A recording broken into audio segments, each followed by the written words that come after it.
नमस्कार मेरे प्यारे साथियों, स्वागत करते हैं आप सभी लोगों का एक बार फिर से अपने परिवार एग्री नॉलेज प्लाजा में। उम्मीद करता हूं आप सभी लोग स्वस्थ होंगे और बहुत ही शानदार होंगे। तो आज आप लोगों की जीके की क्लास होगी और बाइलिंगुअल क्लास चलती है, आप लोगों की हिंदी इंग्लिश दोनों मीडियम में क्लास चलती है। और देखिए यहाँ पे आप लोगों को इसके जीके के नोट्स भी प्रोवाइड किए जाते हैं, पीवाईक्यू भी प्रोवाइड किए जाते हैं। पीवाईक्यू आप चाहे कोई से भी ग्रुप से हैं, पीएजी से, पीसीएम, पीसीबी या आप लोग एमएससी करना चाहते हैं तो एमएससी के लिए आप लोगों को पीवाईक्यू मिल जाएंगे। तो सारी चीज़ें यहाँ पे उपलब्ध हैं। बहुत सारे बच्चे अभी तक उसमें जुड़ भी चुके हैं और आप लोगों को ये भी बताया था कि पीवाईक्यू से भी क्वेश्चन रिपीट किए जाते हैं। यूपी के टेट के एग्जाम में पीवाईक्यू से काफ़ी क्वेश्चन रिपीट हो जाते हैं, तो आप लोगों को एक बार पीवाईक्यू देखना चाहिए। तो आप लोगों का बहुत सारा प्यार मिल रहा है, तो इसके लिए हमने सोचा है कि आप लोगों के लिए जितना बेहतर से बेहतर कर सकते हैं उतना बेहतर से बेहतर किया जाए। यहाँ पे देखिए उसके बारे में आप लोगों को दिखा देते हैं। सीरीज़ है, इसमें आप लोगों को जीके के 1000 प्लस क्वेश्चन मिल जाएंगे, पीवाईक्यू मिल जाएंगे और शॉर्ट नोट्स मिल जाएंगे। यानी यहाँ पे जीके का केवल और केवल जीके का मिलेगा आप लोगों को कंटेंट पूरा। यहाँ पे देखिएगा इसका ऑफर प्राइस मात्र 149 रुपये है। यानी जो अकेला जीके लेना चाहते हैं, केवल और केवल जीके लेना चाहते हैं, बाकी सब्जेक्ट कर सकते हैं, तो ये 149 रुपये है। ये देखिए फीस भी आप लोगों की इतनी कम रखी गई है ताकि आप लोग इसको आसानी से पे कर सकें। इससे आप लोग इससे दोगुना रिचार्ज कर देते होंगे, आपके रिचार्ज से भी बिल्कुल आधी फीस रखी गई है, जो आप लोगों के पूरे 1 साल को बचा सकती है। क्योंकि आप लोगों का अगर यहाँ पे सिलेक्शन नहीं होता है तो आप लोग अगले साल के लिए फिर से तैयारी करेंगे, तो पूरे 1 साल को आप लोग बचा सकते हैं मात्र 149 रुपये में। तो यहाँ पे देखिएगा और भी चीज़ें हैं। पीवाईक्यू लेना चाहते हैं किसका, पीसीबी ग्रुप या पीसीएम ग्रुप या पीएजी ग्रुप और या एमएससी के लिए, किसी भी ग्रुप के लिए अगर आप लोग केवल और केवल पीवाईक्यू लेना चाहते हैं तो पीवाईक्यू आप लोगों को मात्र 149 रुपये में मिल जाएंगे। और अगर आप दोनों चीज़ लेना चाहते हैं, पीवाईक्यू भी चाहिए, जीके भी चाहिए, तो मात्र आप लोगों को 199 रुपये में। अगर ऐसे अलग अलग लेंगे तो 300 रुपये में पड़ेगा और इकट्ठा लेंगे तो 199 रुपये में आपको पड़ जाएगा।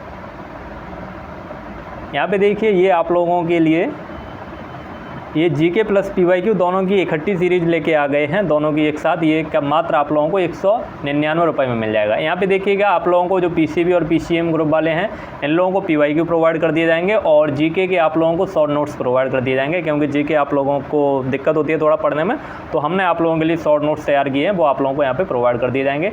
और 1000 प्लस क्वेश्चन भी आप लोगों को दे देंगे प्रैक्टिस के लिए। तो आप सभी लोग इसमें अवश्य जुड़ें, क्योंकि इसमें बहुत सारी इंपॉर्टेंट चीज़ें हैं। तो यहाँ पे देखिएगा कोई भी इंक्वायरी करना चाहते हैं तो ये जो नीचे व्हाट्सएप नंबर दिया हुआ है, इस व्हाट्सएप नंबर पे आप लोग QR कोड मांग लेंगे, तो वहाँ पे आप लोगों को इसका पेमेंट करने के बाद ये सारी चीज़ें आप लोगों को प्रोवाइड कर दी जाएंगी। तो यहाँ पे सभी ग्रुप के लिए हैं, चाहे वो कोई से भी ग्रुप से हों, एमएससी के लिए भी हैं, सभी लोगों के लिए। तो सब लोगों के लिए यहाँ पे दिखाना पॉसिबल नहीं है।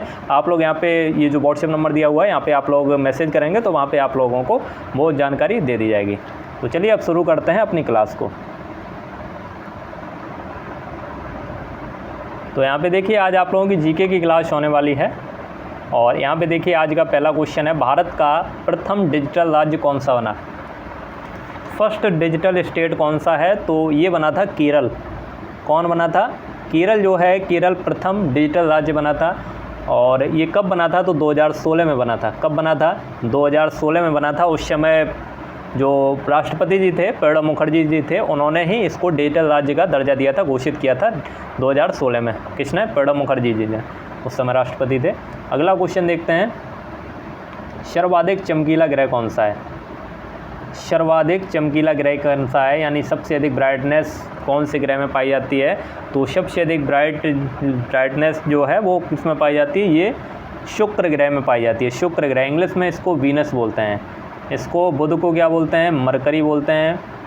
इसको मार्स बोलते हैं और इसको नेपच्यून बोलते हैं।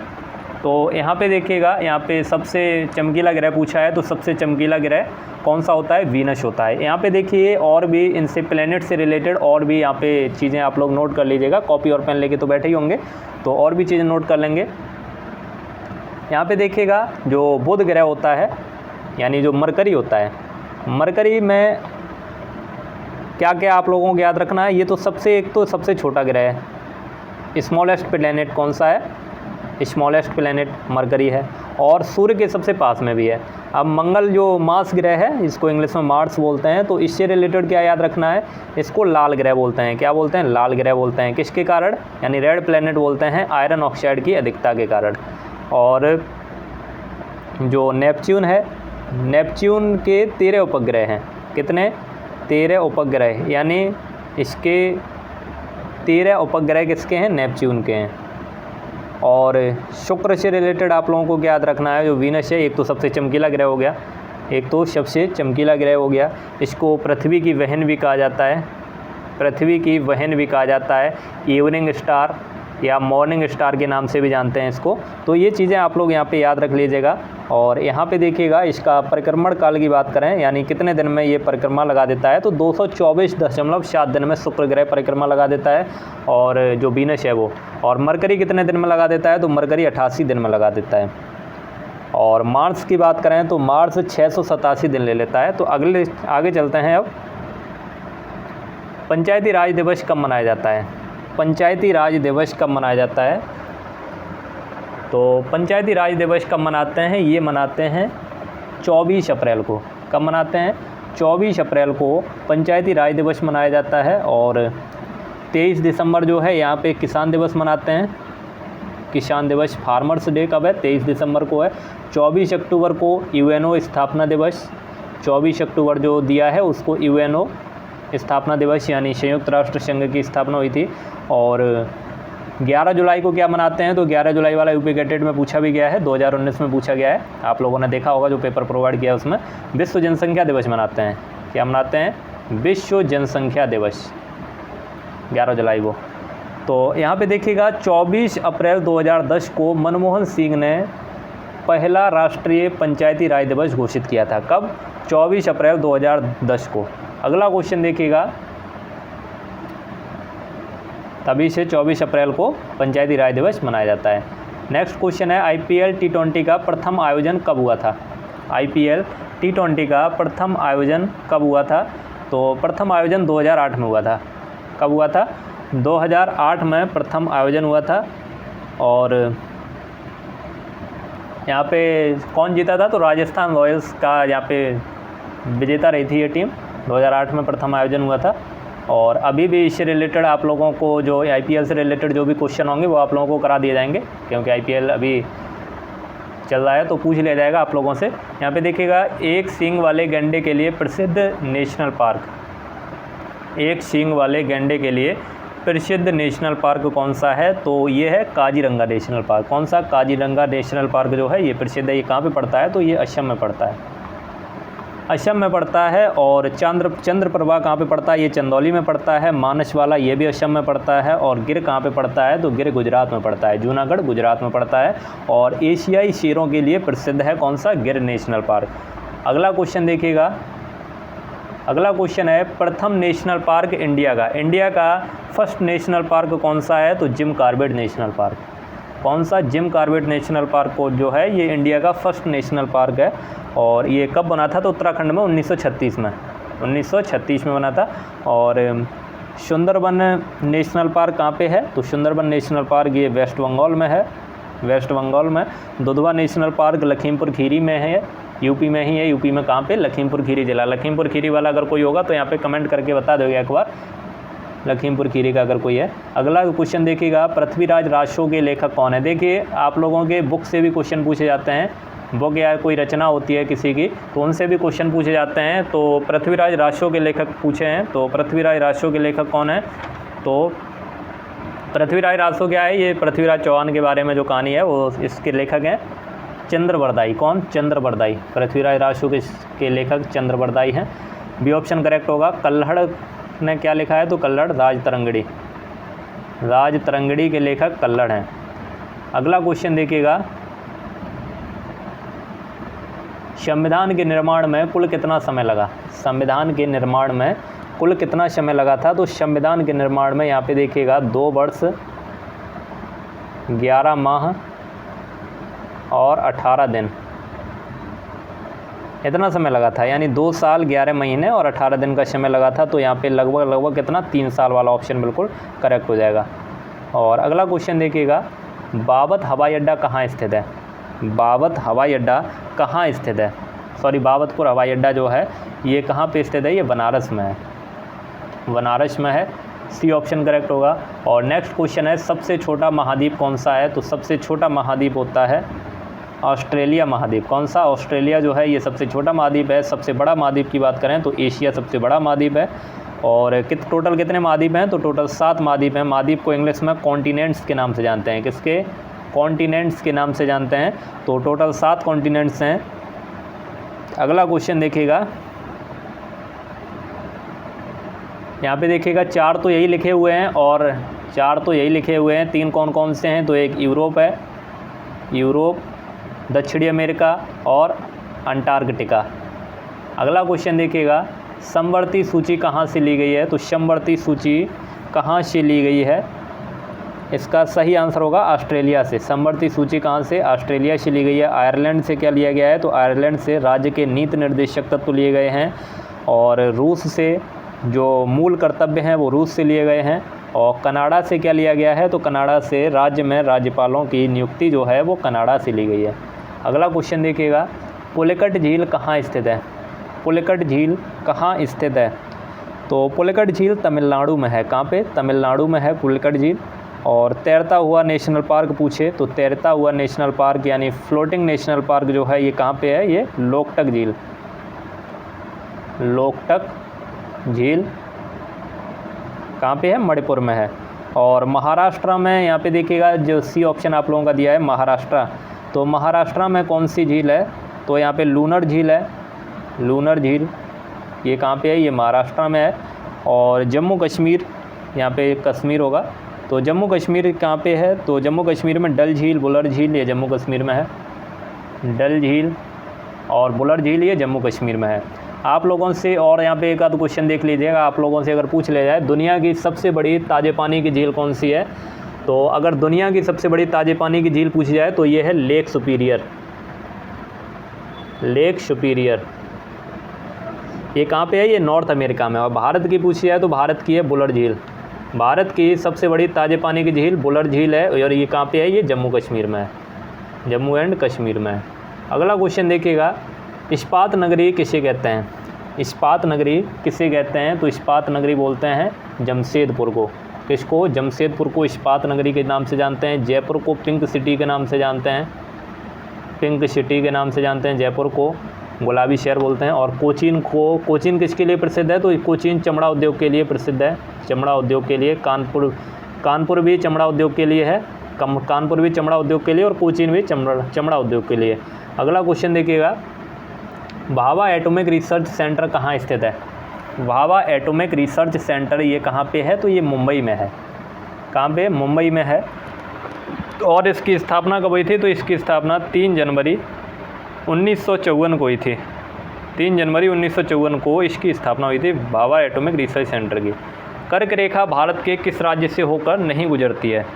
कर्क रेखा भारत के किस राज्य से होकर नहीं गुजरती है? आप लोगों को ये जरूर ध्यान रखना है कि इसमें नहीं दिया है, नहीं दिया है तो ये पूछा है कि इससे नहीं होकर गुजरती है। कितने राज्यों से होकर गुजरती है? तो 8 राज्यों से होकर गुजरती है। कौन कौन से? तो एक तो आपका मिजोरम गुजरात से गुजरती है और राजस्थान से भी गुजरती है, मध्य प्रदेश से भी गुजरती है। 3 तो ये हो गया। 5 कौन कौन से हैं? तो मिजोरम, त्रिपुरा, पश्चिम बंगाल, झारखंड और छत्तीसगढ़। इस प्रकार ये 8 राज्य हैं जिनसे होकर नहीं गुजरती है, लेकिन इनसे होकर गुजरती है, महाराष्ट्र से होकर नहीं गुजरती है।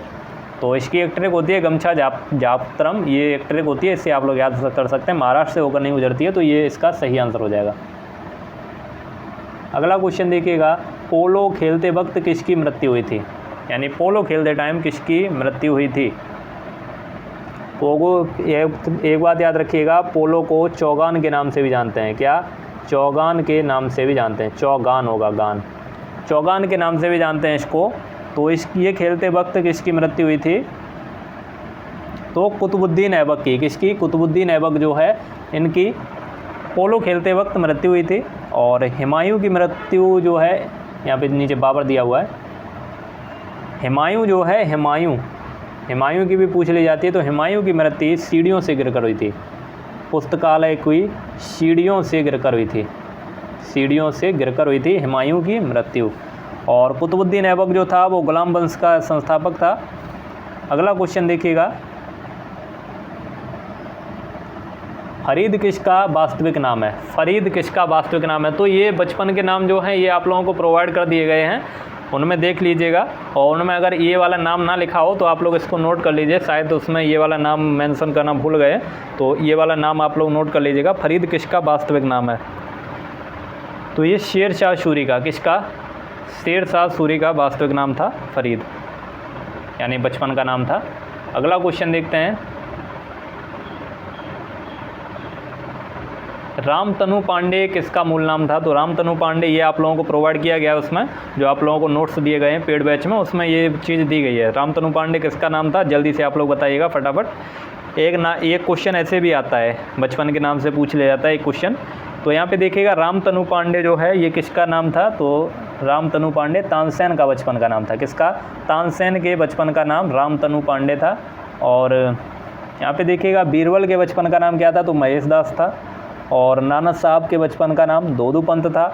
और तात्या टोपे के बचपन का नाम रामचंद्र पांडुरंग था। ये सारे चीज़ें आप लोगों को याद रखनी है। नमक का तेजाब किसे बोलते हैं? अब देखिए जीके के क्वेश्चन आप लोगों के यहाँ पे समाप्त हो गए हैं, तो 2-4 क्वेश्चन उसके केमिस्ट्री के भी कर लिए जाएँ, क्योंकि अभी समय बचा है। तो नमक का तेजाब किसे बोलते हैं? तो नमक के तेजाब के नाम से जानते हैं HCl को। किसको? HCl को नमक का तेजाब बोलते हैं। और HNO3 जो है इसको सोरे का तेजाब बोलते हैं, HNO3 को सोरे का तेजाब। H2SO4 को गंधक का अम्ल बोलते हैं, गंधक का तेजाब या गंधक का अम्ल बोलते हैं। अगला क्वेश्चन देखिएगा, और NaCl तो एसिड है ही नहीं, वो तो बेस है, साल्ट है। यहाँ पे देखिएगा एल्यूमिनियम जो है, एल्यूमिनियम कार्बाइड का फॉर्मूला क्या होता है? तो एल्यूमिनियम कार्बाइड का फॉर्मूला Al4C3 होता है, Al4C3। और Al में एल्यूमिनियम की संयोजकता कितनी होती है? तो Al में एल्यूमिनियम की संयोजकता कितनी होती है? Al में एल्यूमिनियम की संयोजकता कितनी होती है? तो एल्यूमिनियम की संयोजकता यहाँ पे देखिए, एल्यूमिनियम की +3 होती है, और नाइट्रोजन की क्या होती है? नाइट्रोजन की -3 होती है। तो यहाँ पे देखिएगा एल्यूमिनियम की पूछी है, तो एल्यूमिनियम की +3 संयोजकता होती है यहाँ पे इसका वो कितना होता है? तो 13 होता है ना एल्यूमिनियम का, तो 2 8 3। अगला क्वेश्चन देखिएगा, एक धातु के